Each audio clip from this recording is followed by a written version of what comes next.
नमस्कार दर्शक बंधु जय जगन्नाथ मु दिव्य आपण स्वागत जनाऊँ आज आउ एक नुआ भिडियो को दर्शक बंधु ओडिशा रे अंतर्द्वय गृह योजना एवं पीएम आवास योजना को नहीं एक बड़ घोषणा करिसेंती राज्य सरकार।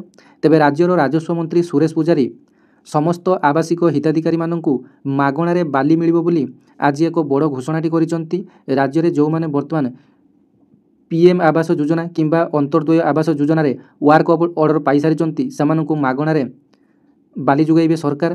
एणिकी संपूर्ण मागणारे सरकार सेमानकु बाली जुगाइबे वर्तमान जहाँ किसी बड़ अपडेट आसी एवं तेबे यही खबरटी कौन सी फेक खबर नुहे। आज न्यूज चैनल रे आपण मानकर ब्रेकिंग न्यूज पालटिची।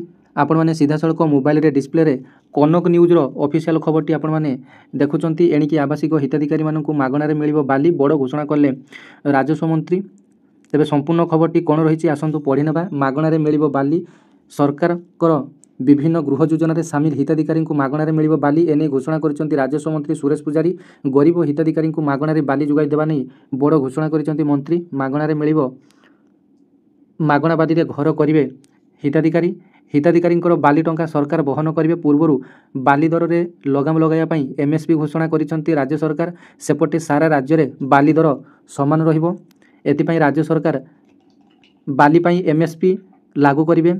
एणिकी सरकार जो दाम धार्य करेंगे बालीघाट लीजधारी से ही दाम रे लोकों को बाली बिक्री करेंगे। जी अधिक दाम रे बाली बिक्री करेंगे तांको उपरे कार्यानुष्ठान हेबो बोली खनि मंत्री विभूतिभूषण जेना कहिसंती। तेबे शुक्रवार कैबिनेट बैठक में ओडिशा लघु खनिज रिहाती नियम 2016 संशोधन उपरे मोहर मारिया पर एने प्रतिक्रिया रखी श्री मंत्री कहिसंती जे बाली चोरी रोकिबा एवं बाली माफिया को साबाड़ करिया पई राज्य सरकार केतेक नुआ पदक्षेप नैचंती। एणिकी ई नीलाम परिवर्ते ई लटरी माध्यम रे बालीघाट गोटी को लीज दियाजिबो। सेहीपरि बाली माफिया माने घाटरू बाली नहीं विभिन्न स्थान में गच्छित रखा सह अधिक दाम रे बिक्री करथवा अभियोग मध्य होउतला।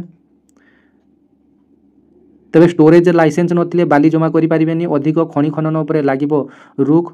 एहाकु नजर रखी राज्य सरकार बाली गच्छित रखिया पई स्टोरेज लाइसेंस जारी करिवे।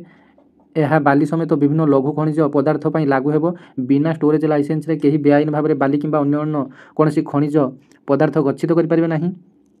तेबे जदि आपण माने बिना कौनसी लाइसेंस रे आपण माने जदि बेआईन भाव कौन लघु खनिज पदार्थ महजूद करवा गच्छित कर रखांती तेबे सरकार ताकू जबत करिवे।